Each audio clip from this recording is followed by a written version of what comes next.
राधे राधे मेरे प्यारे दोस्तों। मैं आशा करती हूँ आप लोग बहुत अच्छे होंगे, खुश होंगे, मस्त होंगे और बिंदास रहिए इसी तरह। आप लोगों का स्टेट का एग्ज़ाम हो गया बहुत ही अच्छे से। आप सबों को कंग्रेचुलेशंस जो पास कर रहे हैं, क्योंकि आंसर की आ चुकी हैं।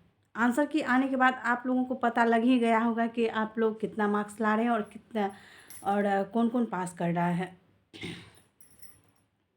तो चलिए आज हम इस मैटर पे बात करेंगे। जो आंसर की आया है उस पे आपत्ति हो रही है। कुछ बच्चे जो है उस पे आपत्ति जो है दर्ज करवा रहे हैं और कुछ अभी रिजल्ट का इंतज़ार कर रहे हैं। बहुत सारे दोस्त का ये पूछना है कि किनके मार्क्स बढ़ेंगे, क्या जो बॉर्डर लाइन पे है वो पास कर पाएंगे या फिर नहीं। उसके विषय में हम आज हम आपको पूरा कन्फ्यूजन दूर करने वाले हैं। तो इस वीडियो के लास्ट तक ज़रूर बने रहिएगा। आप सब एक अगर आपको वीडियो अच्छा लगे तो कमेंट्स करिएगा, लाइक करिएगा, क्योंकि आपके कमेंट्स और लाइक से हमें बहुत अच्छा लगता है और बहुत ढेर सारी मोटिवेशन मिलती है। तो स्टेट का जो एग्ज़ाम आप लोगों का समाप्त हो चुका है, इसके जो है अभी जो आंसर की आया है, इस आंसर की से आप लोगों ने मिलाया होगा। जैसा कि आपको पता ही है 75 मार्क्स यानी 75% पे जो है जनरल जितने भी हमारे भाई बहन हैं, जितने भी कैंडिडेट हैं, वो 75% पे वो पास हो रहे हैं। अगर आपका उसमें थोड़ा सा भी कम हो रहा है, 1 पॉइंट 2 पॉइंट भी, तो आप पास नहीं फेल माने जाएंगे। माने ही नहीं मतलब फेल ही हो गए हैं। जहाँ तक रहा नॉर्मलाइजेशन का सवाल, तो जिस शिफ्ट में क्वेश्चंस कुछ कठिन पूछे गए होंगे, क्योंकि एक ही सब्जेक्ट का शिफ्ट वाइज एग्ज़ाम होता है। जिस शिफ्ट में क्वेश्चन कुछ हार्ड पूछे गए होंगे, उन सभी दोस्तों का जो है 1-2 मार्क्स जो बढ़ सकते हैं। जैसे कि अभी ढेर सारे जो दोस्त हैं वो भी इसे आपत्ति दर्ज करवाए हैं कि ये क्वेश्चन का जो है आंसर ये होगा और ये मतलब राइट होगा, ये रॉन्ग होगा।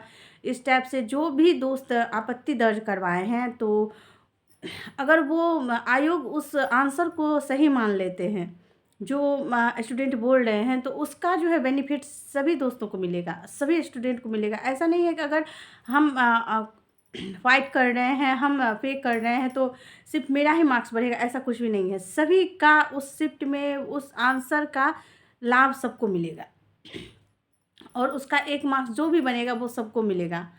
अगर वो जिस क्वेश्चन पे वो फाइट कर रहे हैं, वो क्वेश्चन अगर आयोग गलत बोल रहे हैं, आयोग नहीं मान रहे कि नहीं ये ऐसा नहीं ऐसा ही होगा, आयोग का ही आंसर होगा, आप जो बोल रहे हो वो गलत होगा, तो उसका मार्क्स आपको नहीं मिलेगा। फिर जो मार्क्स है आपका उतना ही रहेगा।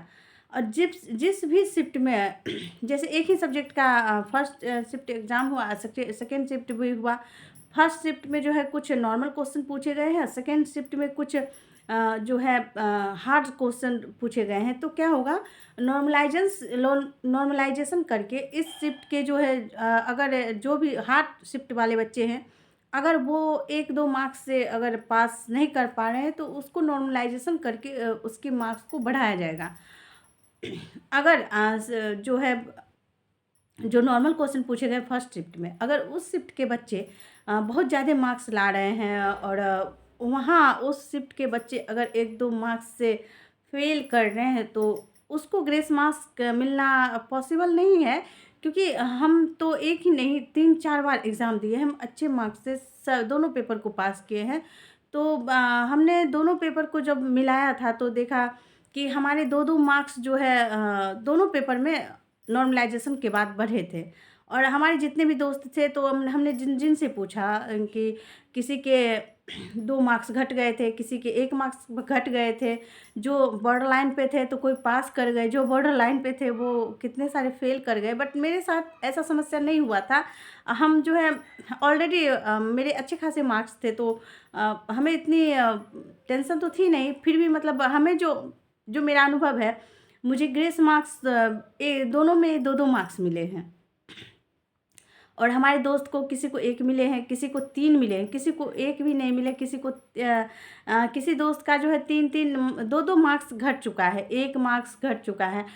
एक हमारे दोस्त थे जो जनरल में आते थे, जनरल कैटेगरी में, वो उन्होंने 75 मार्क्स लाया हुआ था।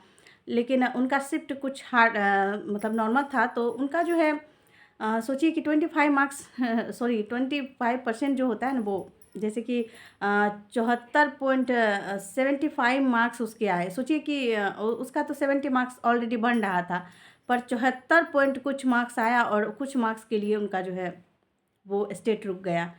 तो बॉर्डर लाइन्स वाले को थोड़ा-सा समस्या रहता है, वो कभी पास भी कर सकते हैं और फेल भी कर सकते हैं।